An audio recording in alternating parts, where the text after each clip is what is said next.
जो हमारी भारत जोड़ो यात्रा है, इसको हमने कन्याकुमारी में शुरू किया। इसके बाद केरला, कर्नाटक, तेलंगाना, आंध्रा, महाराष्ट्र, मध्य प्रदेश और अब राजस्थान से ये निकली है। और ये श्रीनगर में जाकर जो हमारा तिरंगा है, इसको हम श्रीनगर में जाकर लहराएंगे।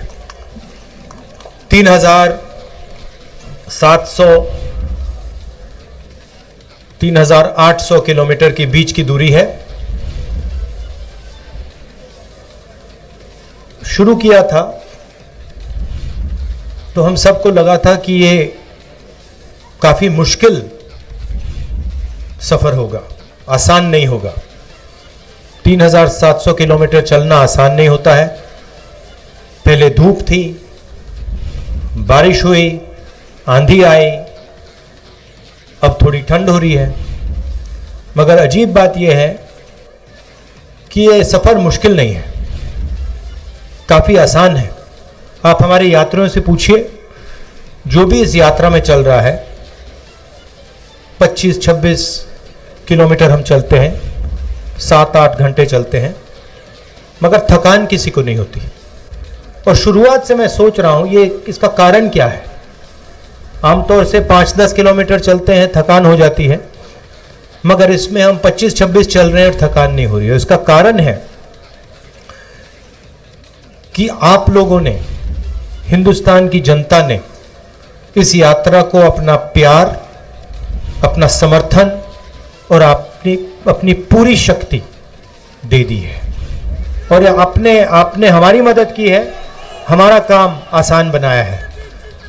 तो इसके लिए भी मैं आप सबको दिल से धन्यवाद करना चाहता हूं। यात्रा का लक्ष्य मैं आपको बताना चाहता हूं। हिंदुस्तान एक लोकतांत्रिक देश है। इसमें अलग अलग संस्थाएं लोकतंत्र की रक्षा करती हैं। इसमें हमारे विधानसभाएं हैं, लोकसभा, राज्यसभा, जुडिशरी, जैसे भी गहलोत जी ने कहा, मीडिया जो चौथा स्तंभ माना जाता है। इन सब का काम लोकतंत्र की रक्षा करने का होता है। मगर आज के हिंदुस्तान में बीजेपी ने, आरएसएस ने इन सब को दबा दिया है और इन सब के अंदर अपने लोगों को इन्होंने बैठा दिया है। पार्लियामेंट में हम भाषण करना चाहें, चाहे वो नोटबंदी के बारे में हो, चाहे वो जीएसटी के बारे में हो, किसान बिल के बारे में हो, चाइना जिसने हमारी जमीन ले ली उसके बारे में हो, हमारा माइक ऑफ कर दिया जाता है, हमें बोलने नहीं देते। हम चिल्लाते रहते पार्लियामेंट हाउस में, वीडियो कैमरा हमारी ओर आता ही नहीं। स्पीकर राजस्थान के हैं, लोकसभा टीवी को उनका चेहरा बहुत अच्छा लगता है, 24 घंटा उनका चेहरा दिखाते रहते हैं। और जो हम कहते हैं वो कोई सुन नहीं पाता है। इसलिए हमने सोचा कि हमारे लिए एक ही रास्ता है, इन सड़कों पे चलकर, आपसे बातचीत कर आपको जो हिंदुस्तान की सच्चाई है वो बताना। तो ये है लक्ष्य यात्रा का। अभी गहलोत जी ने एक बात बोली और मैं उनसे सहमत हूं, मगर मैं उसमें एक चीज जोड़ना चाहता हूं। गहलोत जी ने कहा कि जो हमारे मीडिया है वो अपना काम नहीं कर रहे हैं, जो चौथा स्तंभ का काम होता है, जिम्मेदारी होती है, उसको पूरा नहीं कर रहे। वो सही बोल रहे हैं। मगर यहां जो हमारे मीडिया के मित्र आए हैं, और मैं यहां कहना चाहता हूं, क्योंकि जो लोग भीड़ में हैं, आपको गलतफहमी नहीं होनी चाहिए, ये इनकी गलती नहीं है। ये अपना काम करने की कोशिश करते हैं, ये रिपोर्टिंग करने की कोशिश करते हैं, मगर इनके जो मालिक हैं, इन्होंने इनके पीछे एक लगाम सी बांध रखी है, तो ये अपना काम पूरा नहीं कर सकते हैं। तो गलती इनकी नहीं है, जरूर ये थोड़ा और कर सकते हैं और करना चाहिए, मगर इनका कंट्रोलर, इनका रिमोट कंट्रोल, जैसे टीवी का रिमोट कंट्रोल होता है, वो इनके, देखिए मुस्कुरा रहे हैं, वो इनके हाथ में नहीं है, वो इनके जो मालिक हैं उनके हाथ में है। और सरकार में जो आपका दिल्ली में राज करते हैं उनके हाथ में है। तो ये मैं अशोक गहलोत जी की बात को थोड़ा बढ़ावा देना चाहता था। हिंदुस्तान के सामने 2-3 बड़े मुद्दे हैं। सबसे बड़ा मुद्दा बेरोजगारी का और महंगाई का। जो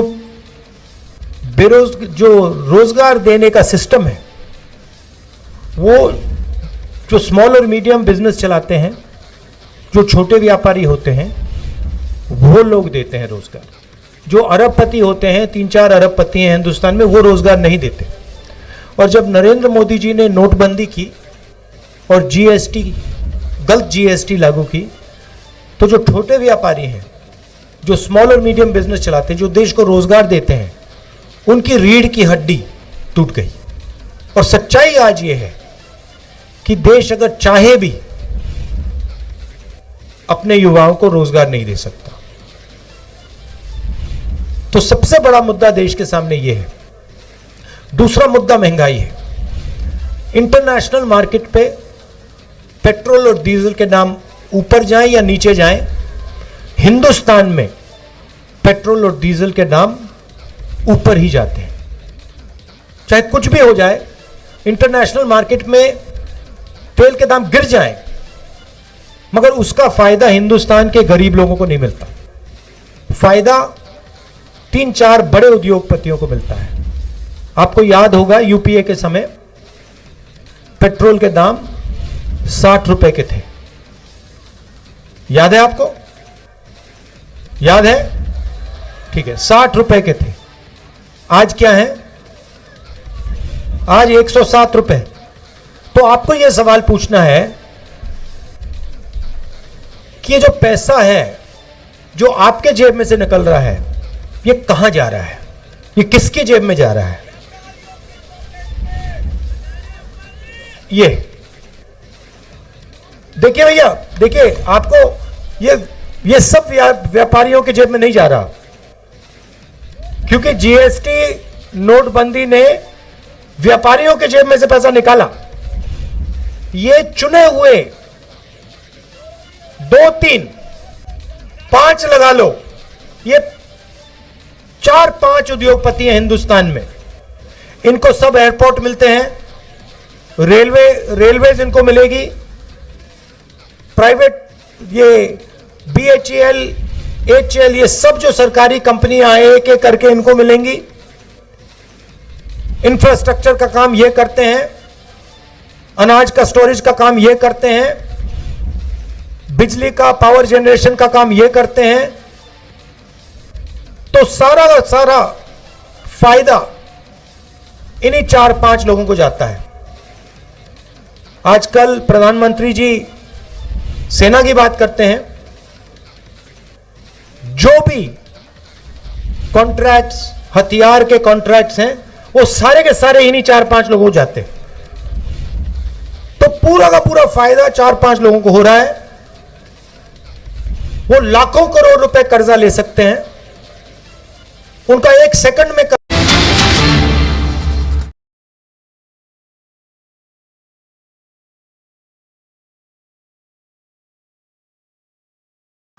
हेलो फ्रेंड्स, नमस्कार, आदाब, सत श्री अकाल। मैं परवेश शर्मा, सेफ शॉप डायरेक्ट दिल से आज आपके लिए लेके आया हूं एक बहुत ही बेहतरीन प्रोडक्ट। क्या आप उस प्रोडक्ट को देखना चाहोगे, यस या नो? चलो, आप लोगों का ज्यादा समय ना लेते हुए मैं आपको प्रोडक्ट डिस्प्ले करने जा रहा हूं, जिसका नाम है सेफ शॉप जीनो ट्रैक सूट।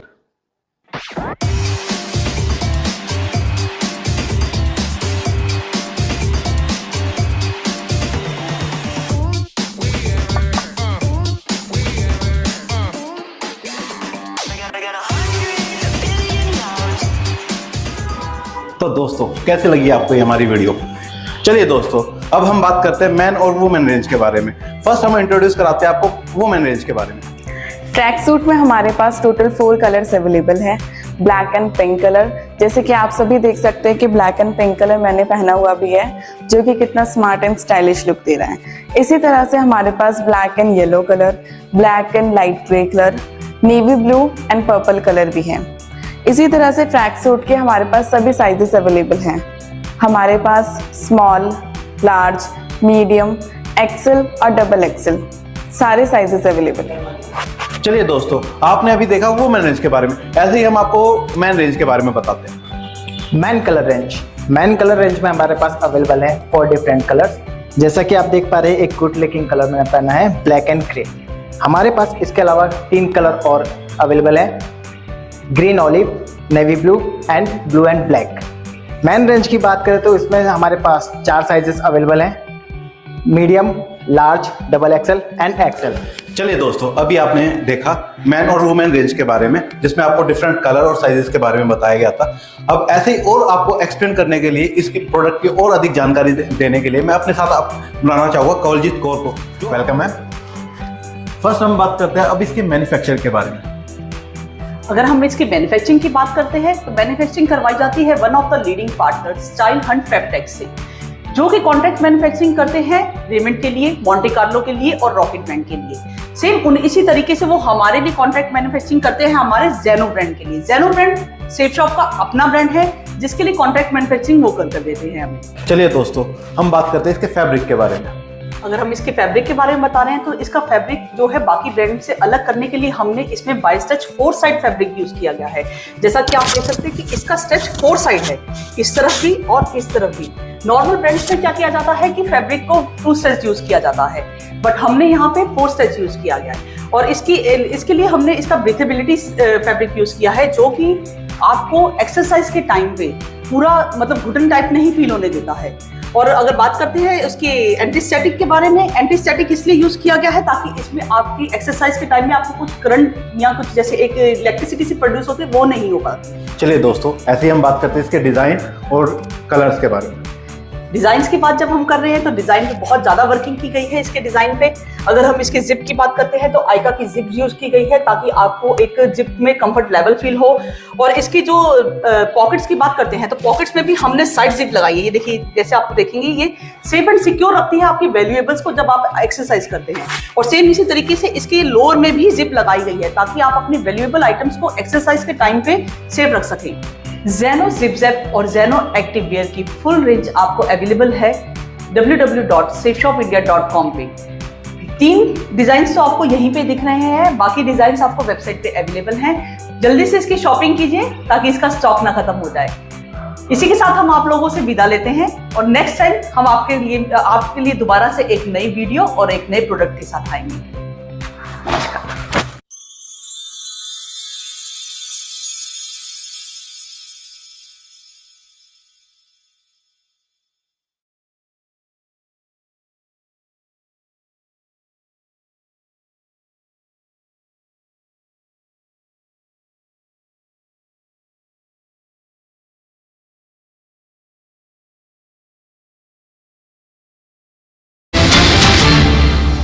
कर्जा माफ हो जाता है।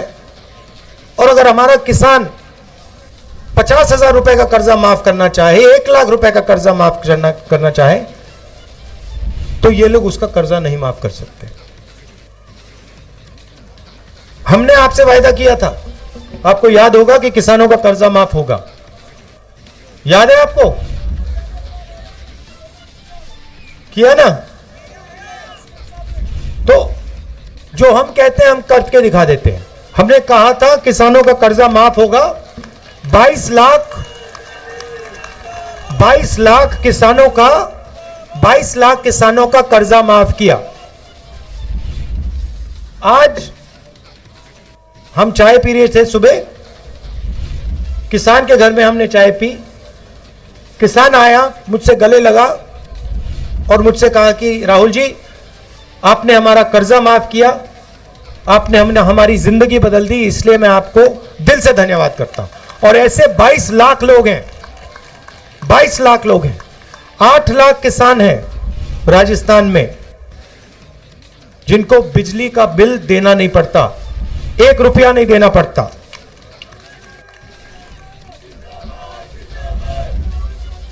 और चिरंजीवी योजना के बारे में तो आप जानते हो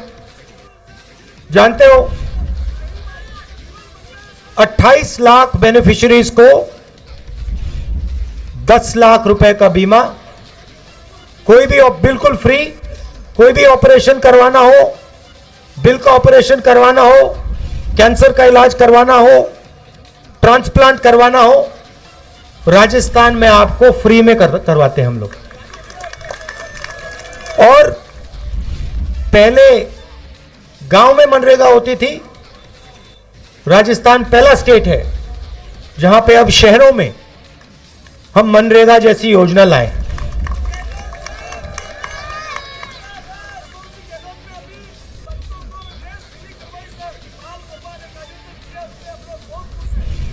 ठीक है, मगर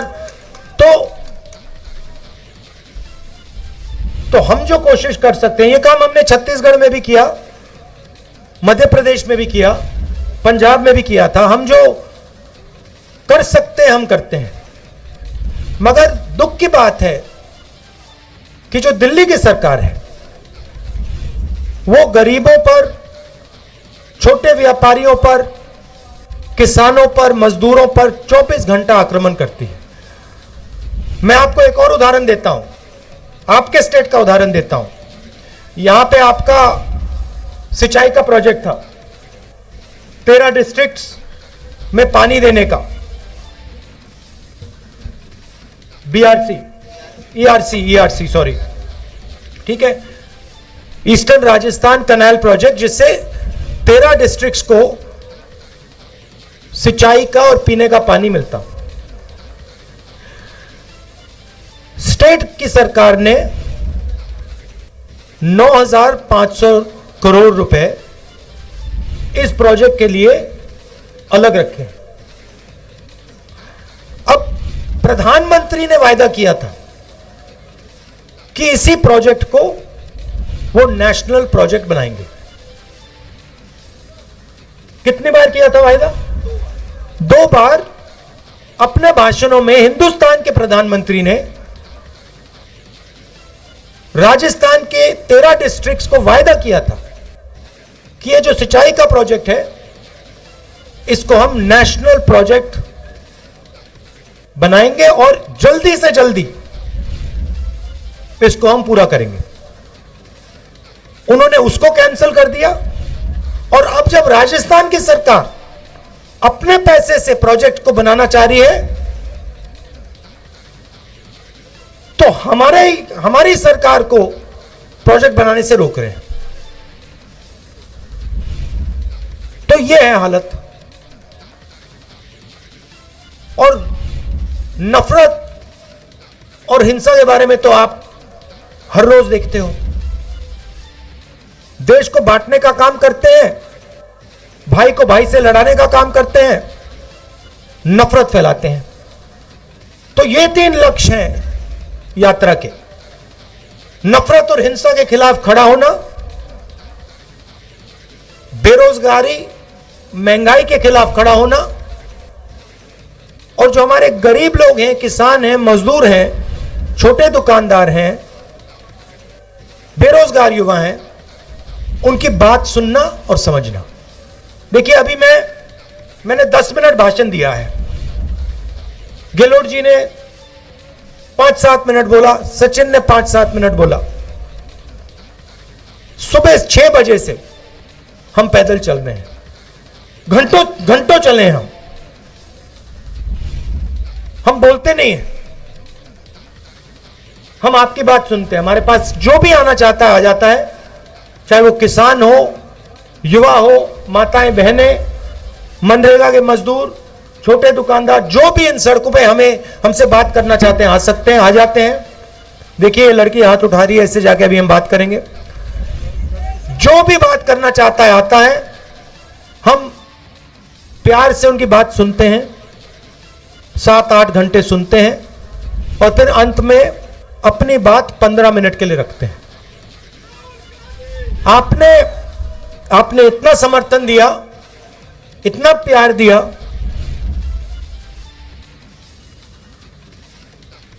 मैं आपको मतलब बता ही नहीं सकता हूं। और सिर्फ राजस्थान में नहीं, हर स्टेट में मैं आपको बता नहीं सकता कितने लोगों ने हमारी मदद की, कितने लोगों ने पानी दिया, कितने लोगों ने चाय पिलाई, कितने लोगों ने, जो हमारे लोग गिरे, किसी को चोट लगी, कितने लोगों ने मदद की, पट्टी बांधी, अस्पताल तक ले गए। तो पूरे हिंदुस्तान ने इस यात्रा की मदद की है, प्यार दिया है। तो इसके लिए मैं आपको दिल से धन्यवाद करना चाहता हूं, और आपका एक बार फिर, रात के समय आप आए, एक बार फिर आपको इसके लिए भी धन्यवाद करना चाहता हूं। नमस्कार, जय हिंद।